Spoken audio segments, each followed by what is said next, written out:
Hello everyone, welcome to the great classes and this is Priyanka Singh. और जैसे कि आप लोगों को पता है कि मैं क्लास 10th का बायोलॉजी फर्स्ट चैप्टर डिस्कस कर रही हूँ, ठीक है, जिसमें से कि मेन जो आपका दो टॉपिक है न्यूट्रिशन एंड रेस्पिरेशन वो मैं कवर अप कर चुकी हूँ। और जो आपका थर्ड टॉपिक है this is transportation. This is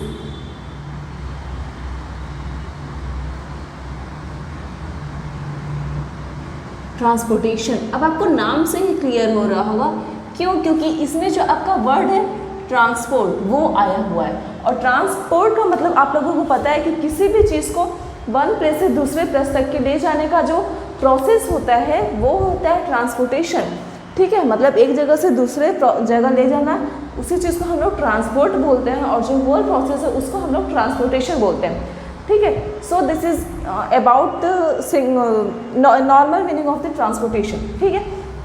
अगर हम लोग अब बायोलॉजिकल बेसिस पे अगर ट्रांसपोर्टेशन का बोलें तो फिर हमारे बॉडी में क्या होती है, जैसे कि आप लोगों को पता है कि आप लोग रेस्पिरेशन में क्या पढ़े हैं कि आपको जो एसिमुलेटेड फूड से एनर्जी का कन्वर्जन हो जाता है, ठीक है। अब उस एनर्जी को अपने हर एक बॉडी पार्ट तक पहुंचाना, ठीक है, एनर्जी हो गया या फिर न्यूट्रिएंट्स हो गया या फिर हार्मोन्स हो गए, ऐसे बहुत सी चीज़ें हैं जो कि आपको आपके हर बॉडी पार्ट में ट्रांसपोर्ट की जाती है। और जो वो होल प्रोसेस होता है वो आपका ट्रांसपोर्टेशन प्रोसेस होता है, ठीक है। और ये इन द बॉडी हो रही है तो इसको हम लोग इंटरनल ट्रांसपोर्टेशन भी बोल सकते हैं। It means transport of oxygen, water, food, hormones etcetera of different parts of the body is known as, मतलब different parts of the body को जो ट्रांसपोर्ट हो रहा है वो ऑक्सीजन हो, वाटर हो, न्यूट्रिएंट्स हो, एनर्जी हो, कोई भी चीज़ जो ट्रांसफ़र हो रही है वो ट्रांसपोर्टेशन होती है, ठीक है। ये तो हुए हम लोगों की बात। अब जैसे प्लांट्स की अगर बात करें तो प्लांट्स में भी क्या है, उसमें भी आपका जो रूट से क्या हो रहा है, रूट क्या कर रहा है, रूट हेयर्स वाटर को एब्जॉर्ब करते हैं, ठीक है। अब वो वाटर का लीफ तक का पहुंचाना, वो ट्रांसपोर्ट करना फ्रॉम रूट हेयर और root to the leaf of the plant, तो वो भी किस में आता है, ट्रांसपोर्टेशन में। अब फूड कहाँ बना है, आपके लीफ में बना है through the process of photosynthesis, ठीक है। अब वो लीफ से अपने हर एक बॉडी पार्ट तक पहुंचाना उस प्लांट के, वो भी क्या है, फूड का जो ट्रांसपोर्ट हो रहा है वो भी ट्रांसपोर्टेशन प्रोसेस से ही होता है। तो उसके अलग अलग सेल्स हैं, अलग अलग उसके मैकेनिज़्म हैं, ठीक है। कि वाटर का एब्जॉर्प्शन, वाटर का ट्रांसपोर्ट देखिए आप लोग लोअर से अपर तक हो रहा है, ठीक है। और जो आपका फूड का ट्रांसफर है वो अप टू डाउन हो रहा है, ठीक है। तो ये क्या होगा, उसका मैकेनिज्म डिफरेंट होगा, उसके जो टिश्यूज़ होंगे, जो भी उसके जाइलम और फ्लोएम, आप लोग नाम सुने होंगे कि जाइलम क्या करता है, आपके वाटर के ट्रांसपोर्ट को करता है, और फ्लोएम क्या करता है, आपके फूड को ट्रांसपोर्ट करता है from leaf to lower parts of the body, lower parts of the plant, ठीक है। So this is all about human में ट्रांसपोर्टेशन किस किस चीज़ का होता है एंड एनिमल्स में ट्रांसपोर्टेशन किस चीज़ का होता है, ठीक है। The transport of air, air it means की ऑक्सीजन, ठीक है, ऑक्सीजन हो गया, CO2 हो गया, एनर्जी, हार्मोन्स या न्यूट्रिएंट्स, तो इन सभी वाटर का, इन सभी चीज़ों का जो ट्रांसपोर्ट है वो जो होल प्रोसेस होता है उसको हम लोग ट्रांसपोर्टेशन बोलते हैं, ठीक है। अब बात आती है कि ट्रांसपोर्टेशन का सिग्निफिकेंस क्या है, इम्पोर्टेंस क्या है, ठीक है। अगर हम लोग इसके सिग्निफिकेंस की बात करें,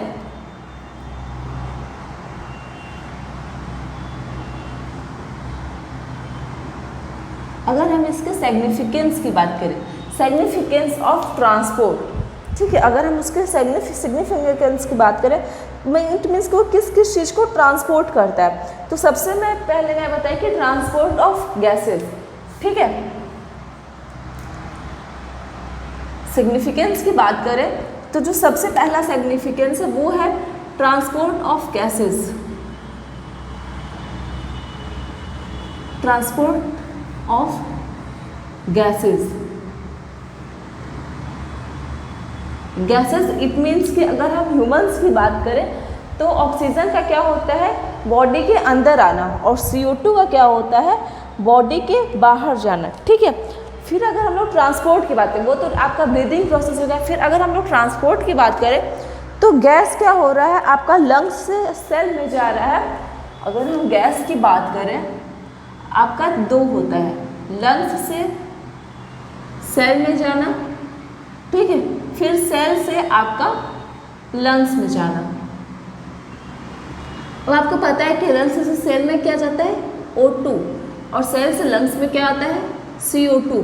तो ये भी क्या है, O2 और CO2 का पूरे बॉडी में, लंग्स से O2 लेके आपके पूरे बॉडी में ट्रांसपोर्ट करता है। उसी तरीके से पूरे बॉडी में जो आपका CO2 जो एज अ बाय प्रोडक्ट है, जब आपका ऑक्सीडेशन होता है एसिमिलेटेड फूड का, तो बाय प्रोडक्ट क्या होता है, O2। तो उस O2 का फिर पूरे सेल से इकट्ठा करके लंग्स तक ले जाना, ये भी किस प्रोसेस में आता है, ट्रांसपोर्ट ऑफ गैसेस में। ठीक है। अब फिर अगर हम लोग दूसरे सिग्निफिकेंस की बात करें, सेकेंड सिग्निफिकेंस की, तो transport of nutrients. Okay, second one is transport of nutrients.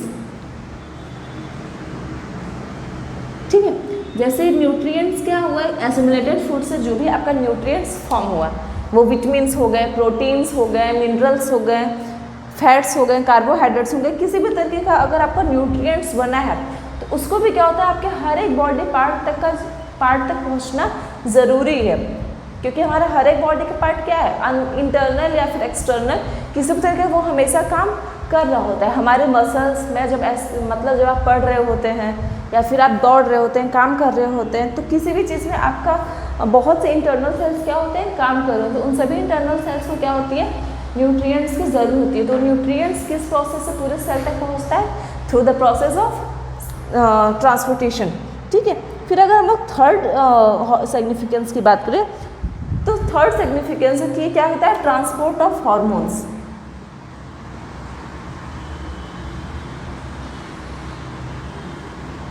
Transport of hormones, hormones का ट्रांसपोर्ट होना। ठीक है। क्यों, क्योंकि किसी भी एक स्पेसिफिक प्लेस पे, स्पेसिफिक ग्लैंड से क्या होता है, आपको हार्मोन्स का सिक्रीशन होता है। ठीक है। किसी भी स्पेसिफिक ग्लैंड से क्या होता है, आपका हार्मोन्स का सिक्रीशन होता है। ठीक है। उस हार्मोन्स को आपके हर एक बॉडी पार्ट्स में ले जाने का काम भी आपका ट्रांसपोर्टेशन प्रोसेस के ही थ्रू होता है। ठीक है। फिर क्या है, transport of waste from this cell.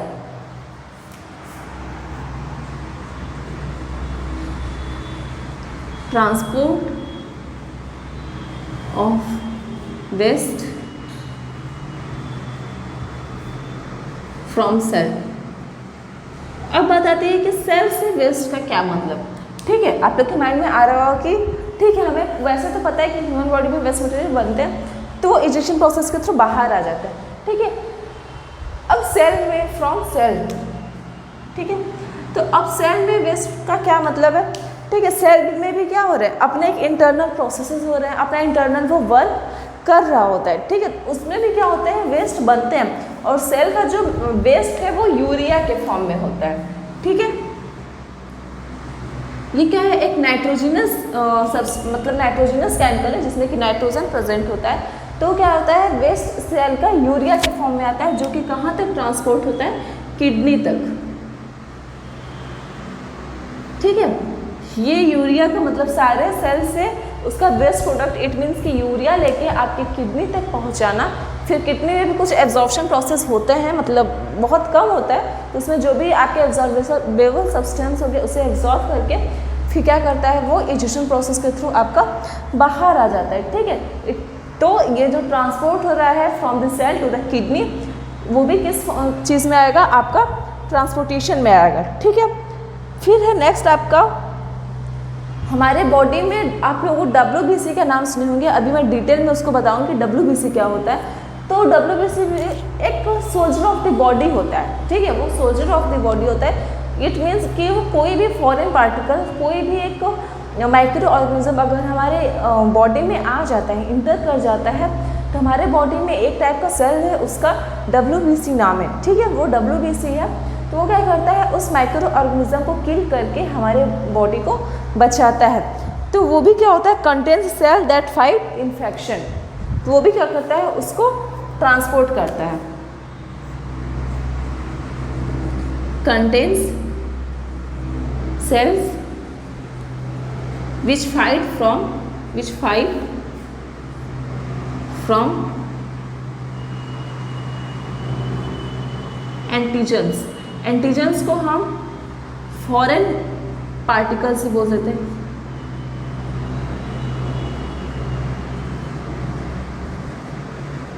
Foreign particle it means कि कोई भी माइक्रो ऑर्गेनिज्म हो गया, तो क्या कहते हैं, अगर हमारे बॉडी के अंदर इंटर हो जाता है तो एक सेल होता है जिसको कि हम लोग WBC बोलते हैं। वाइट ब्लड सेल्स क्या करता है, उससे जो भी एंटीजन से जो भी इन्फेक्शंस हो रहे होते हैं उसको क्या करता है, बचाता है। इट मीन्स कि जो भी एंटीजन है उसके अगेंस्ट एंटीबॉडी बना के उसको किल करके हमें क्या करता है, बचाता है। एंड द लास्ट सिग्निफिकेंस क्या है, ये transport of heat to maintain the body temperature. ठीक है, transport of heat to maintain body. अब इसका क्या मीन्स है, आप लोगों को पता है कि हम क्या है, कोल्ड ब्लडेड एनिमल्स हैं। ठीक है, और हमारी जो बॉडी का टेम्परेचर है वो कांस्टेंट रहता है। इट मीन्स कि 37 डिग्री सेल्सियस हमारी बॉडी का टेम्परेचर ये हमेशा कांस्टेंट रहता है। ठीक है, उस कॉन्स्टिटेंसी को बरकरार रखने के लिए, उस कॉन्स्टिटेंसी को हमेशा एक फिक्स्ड रखने के लिए क्या होता है, हीट का भी ट्रांसपोर्ट होता है हमारे पूरे बॉडी में, ताकि जो मतलब ऊपर से नीचे तक का जो हमारा बॉडी टेम्परेचर है वो एक समान रहे, मेंटेन रहे। तो जो हमारी बॉडी का टेम्परेचर है वो क्या है, 37 डिग्री सेल्सियस। तो उसको मेंटेन करने के लिए भी क्या होता है, हीट का ट्रांसपोर्ट होता है from every part of the body, from every part of the मतलब to the every part of the body. ठीक है, तो ये हो गया ट्रांसपोर्ट के बारे में, ये हो गया सिग्निफिकेंस ऑफ ट्रांसपोर्ट। ठीक है, फिर अगर आप लोगों को पता है कि आप लोग इससे पहले क्या पढ़े हो, ट्रांसपोर्ट इन मतलब रेस्पिरेशन इन एनिमल। ठीक है, आप लोग इससे पहले रेस्पिरेशन इन एनिमल पढ़े हो, जो कि आप लोगों के माइंड में अभी फ्रेशली हुआ कि हाँ रेस्पिरेशन में क्या क्या चीज़ें प्रोसेस हो रही हैं, क्या क्या चीज़ें कहाँ हो रही हैं। ठीक है, तो इसलिए मैं जो सबसे पहला टॉपिक होगा आपके ट्रांसपोर्ट में वो ट्रांसपोर्टेशन इन मतलब ट्रांसपोर्ट प्रोसेस इन एनिमल्स। ठीक है, एनिमल्स में आपका मेनली ह्यूमन का पढ़ना है, तो मैं मेनली ह्यूमन का पढ़ाऊँगी।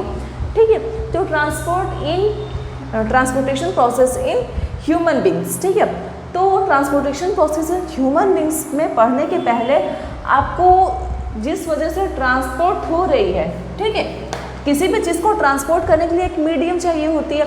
जैसे कि मान लीजिए आप लोगों को कोई सामान आपको शॉप से घर तक ले आनी है, जैसे आपकी मम्मी ने बोला कि हाँ ये सामान आप इस शॉप से ले आओ। ठीक है, जैसे फिर क्या करते हो, आप बाईसाइकिल से जाते हो या फिर किसी गाड़ी से जाते हो, तो वो उसका क्या हो गया, मीडियम हो गया कि उस मीडियम से क्या कर रहे हो, उस सामान को आप अपने घर तक ले जा रहे हो। तो उसी तरीके से बॉडी में भी क्या होता है, एक मीडियम होता है। अगर हम ह्यूमंस की बात करें, ठीक है, अगर हम ट्रांसपोर्टेशन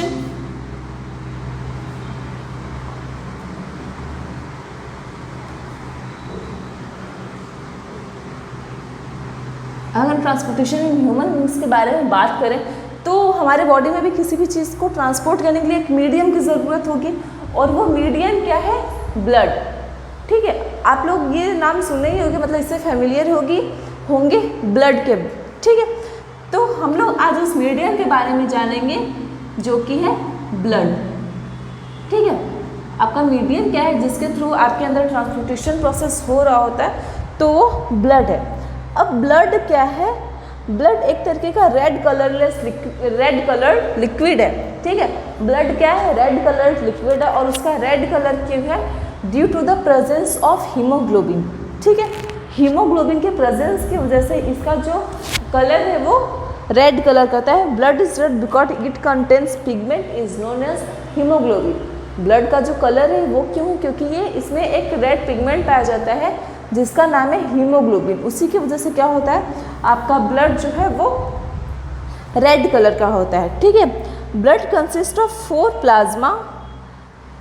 4 थिंग्स, मतलब ब्लड में आपके 4 कंपोनेंट्स आते हैं। ठीक है, अब उन कंपोनेंट्स के बारे में अगर हम बात करें तो होता है plasma, red blood sales, white blood cells and platelets. ठीक है, अगर हम ब्लड के आपकी जो 4 कंपोनेंट्स है अगर उसकी बात करें हम यहाँ पे, ठीक है, तो सबसे पहला है आपका plasma and the second one is red blood cell.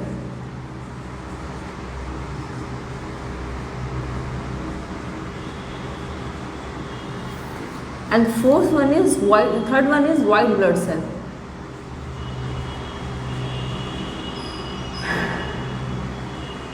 And the last one is platelets.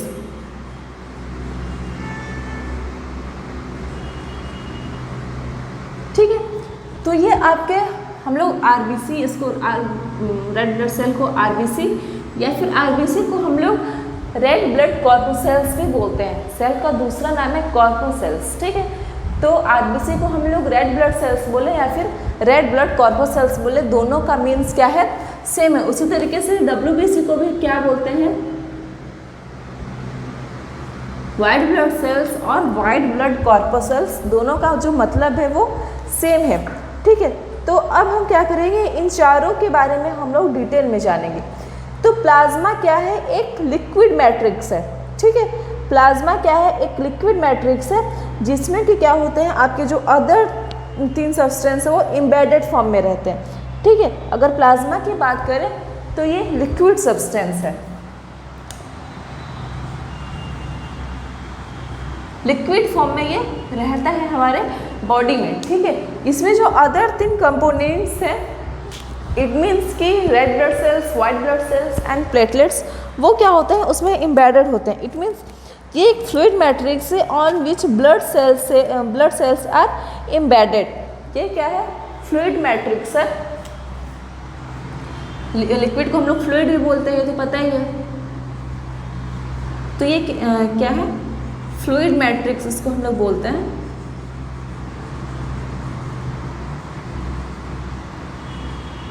In which the sales का इट मीन्स कि डब्ल्यूबीसी, आरबीसी एंड प्लेटलेट्स की यहाँ बात हो रही है, are embedded,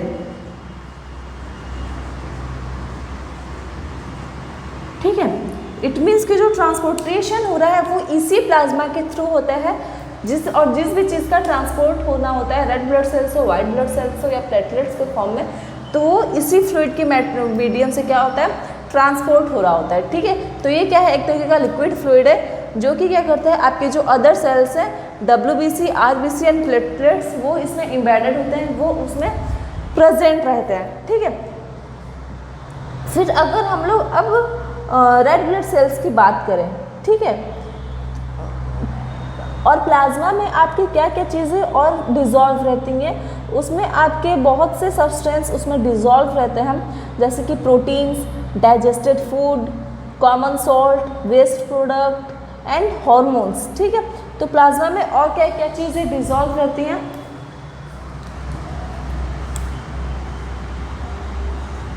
other dissolve substance की अगर बात करें,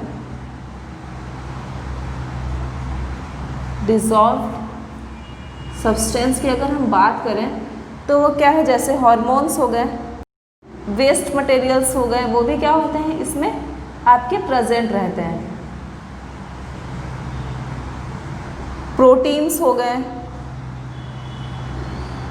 और भी बहुत चीज़ें एटसेट्रा, और भी क्या होते हैं, इसमें प्रेजेंट रहते हैं आपके प्लाज्मा में, ठीक है, जो कि ट्रांसपोर्ट हो रहा होता है आपके हर एक बॉडी पार्ट में। फिर अगर हम लोग रेड ब्लड सेल्स की बात करें तो ये क्या होते हैं, ये स्मॉल सेल्स होते हैं जिसमें कि कोई न्यूक्लियस नहीं होता है, ठीक है। तो अब पहले बात आती है कि इसका कलर जो है वो रेड क्यों होता है। RBC red in colour due to the presence of red pigment, this is called haemoglobin, ठीक है। फिर अगर हम लोग आरबीसी की बात करें, ठीक है, तो इट मीन्स कि आरबीसी रेड इन कलर क्यों होता है, due to the presence of red pigment, due to the presence of red pigment, जिसको कि हम लोग क्या बोलते हैं, हीमोग्लोबिन, जिसको कि हम लोग हीमोग्लोबिन बोलते हैं। ठीक है, तो due to the presence of this pigment, जो कि आपका हीमोग्लोबिन है, इसी की वजह से क्या होता है, आपका आरबीसी रेड इन कलर होता है। ठीक है, और आरबीसी क्या करता है, carry oxygen, RBC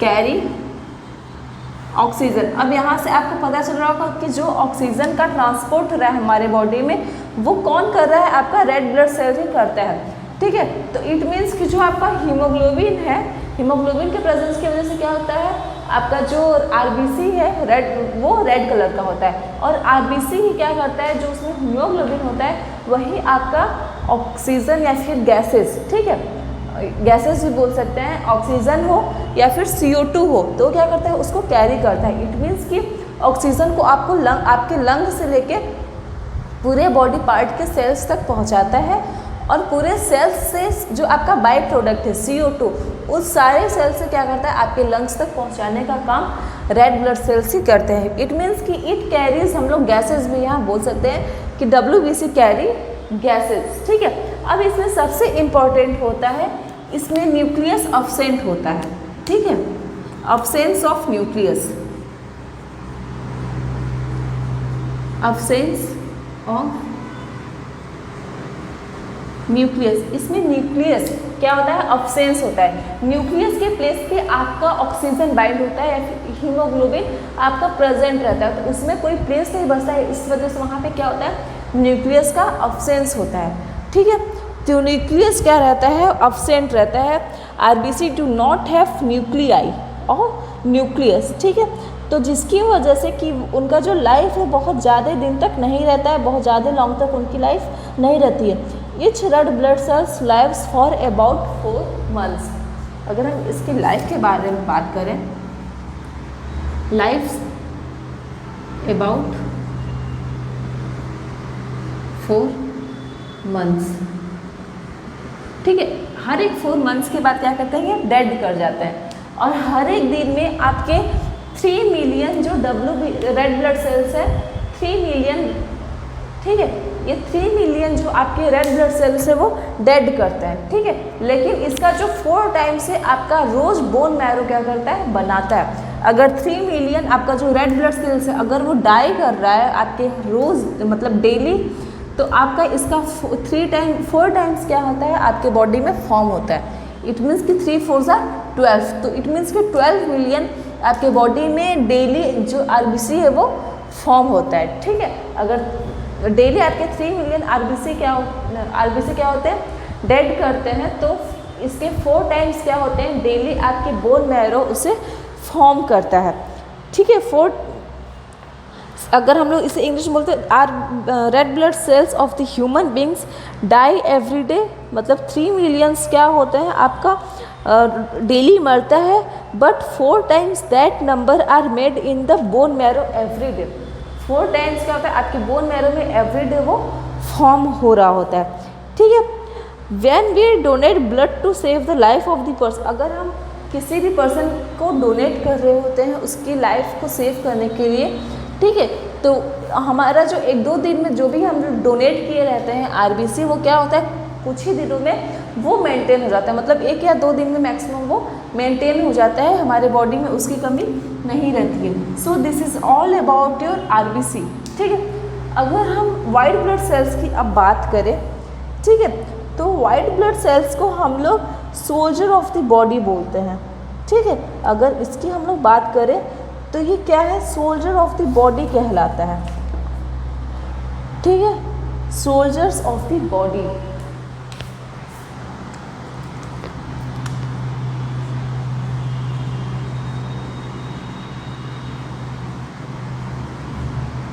soldiers of the body, ये बॉडी का सोल्जर कहलाते हैं। अब सोल्जर नाम क्यों दिया गया, ठीक है, जैसे हमारी कंट्री को बचाने के लिए क्या है, सोल्जर्स हमारे जो कंट्री का जो बाउंड्री है वहाँ क्या है रहते हैं, ठीक है। तो वहाँ पे अगर कोई भी फॉरेन पर्सन या फिर कोई भी टेररिस्ट आता है तो उसको क्या करता है, किल कर देता है, ठीक है। कोई भी टेररिस्ट आता है हमारे कंट्री में तो सोल्जर्स क्या करते हैं, उसको मार देते हैं। उसी तरीके से हमारे बॉडी में अगर कोई टेररिस्ट आ रहा है, टेररिस्ट इन द सेंस कि कोई भी माइक्रो ऑर्गेनिज्म जो कि हमारे बॉडी के लिए हार्म है, ठीक, वो वायरसेस हैं, बैक्टीरिया हैं, जिससे कि आप बहुत से डिजीज़ जानते हो, जैसे टाइफाइड हो गया और ऐसे बहुत से डिजीज़ हैं जो बैक्टीरिया और वायरसेस की वजह से होते हैं, बैक्टीरियल डिजीज़, वायरसेस डिजीज़। तो उन सब कुछ ऐसे बहुत से और भी माइक्रो ऑर्गेनिज्म हमारे सराउंडिंग में प्रेजेंट है जो कि क्या करता है, हमारे WBC उसको किल कर देता है, ठीक है। और उस किल करके हमारे जैसे सोल्जर्स क्या हैं, हमारे कंट्री को बचाता है, उसी तरीके से वाइट ब्लड सेल्स क्या होता है, हमारी बॉडी को बचाता है, ठीक है। और अगर अब इसके न्यूक्लियस की बात करें, ठीक है, तो ये क्या है, न्यूक्लिएटेड होता है, न्यूक्लिएटेड सेल्स होते हैं। जो WBC है वो आपका न्यूक्लिएटेड सेल होता है,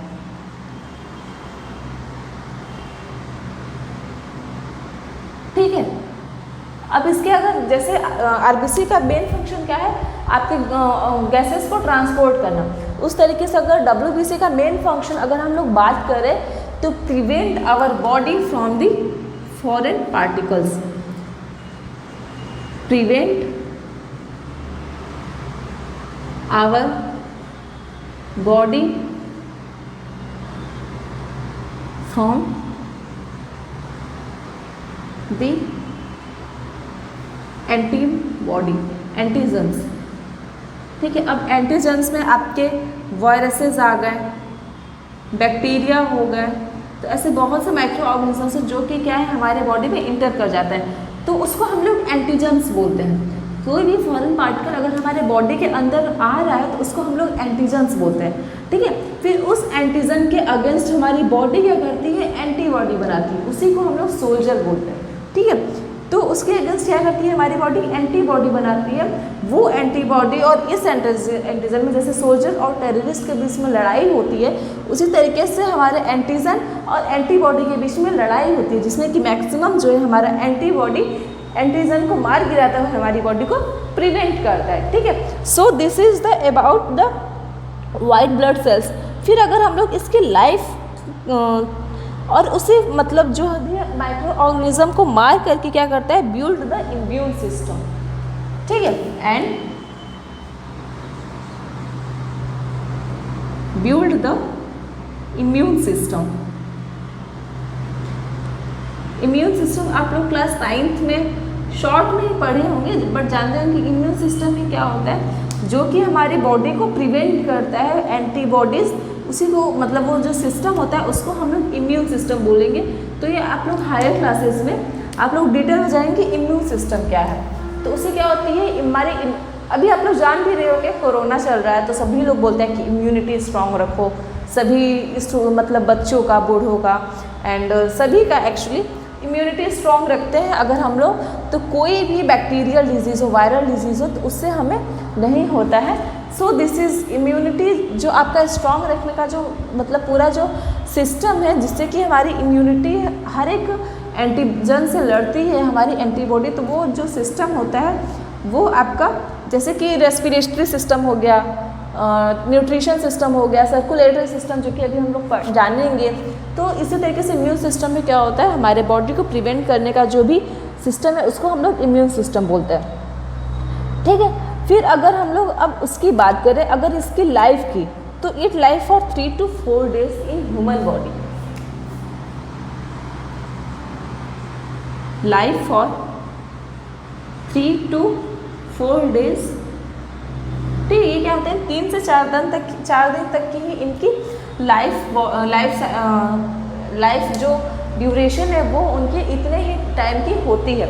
so this is about your WBC। फिर अगर हम लोग प्लेटलेट्स की बात करें तो ये स्मॉल इन साइज होते हैं, ठीक है, सबसे स्मॉल साइज के होते हैं, स्मॉल इन साइज, ठीक है। अब इसके अगर मेन जो वर्किंग है अगर प्लेटलेट्स का अगर उसकी बात करें तो ये क्या करता है, हमारी बॉडी जब हमें कहीं कटिंग हो जाती है या फिर वॉन्ड हो जाता है तो हमें ब्लीडिंग होती है, ठीक है। उस ब्लीडिंग को क्लॉट करने का जो फंक्शन है वो प्लेटलेट्स का होता है। इट मीन्स कि clotting of the blood helps in blood clotting, simply हम लोग बोल सकते हैं हेल्प्स इन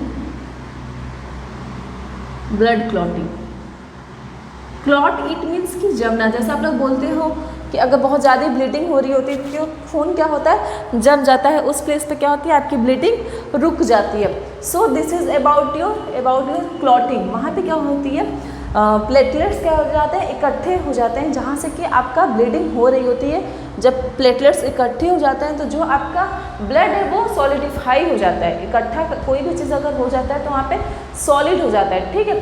फिर उस सॉलिड से क्या होता है, आपका जो लिक्विड मटेरियल, इट मीन्स कि ब्लड क्या होता है, पास नहीं हो पाता है। तो प्लेटलेट्स का मेन यही काम है, रेड ब्लड मतलब जो आपका ब्लड है उसको क्लॉट करना। So this is all about your blood, जो कि क्या है, एक कनेक्टिव टिश्यू है। फ्लूइड क्या है, ब्लड क्या है, मैं लिक्विड बताएं तो ये भी क्या है, फ्लूइड बोले या लिक्विड बोले दोनों का मीन्स क्या है, फ्लूइड कनेक्टिव टिश्यू, ठीक है। तो सभी सेल्स हैं, WBC, RBC, प्लेटलेट्स, प्लाज्मा, ठीक है। WBC, RBC क्या है, इसमें सेल्स हैं, ठीक है।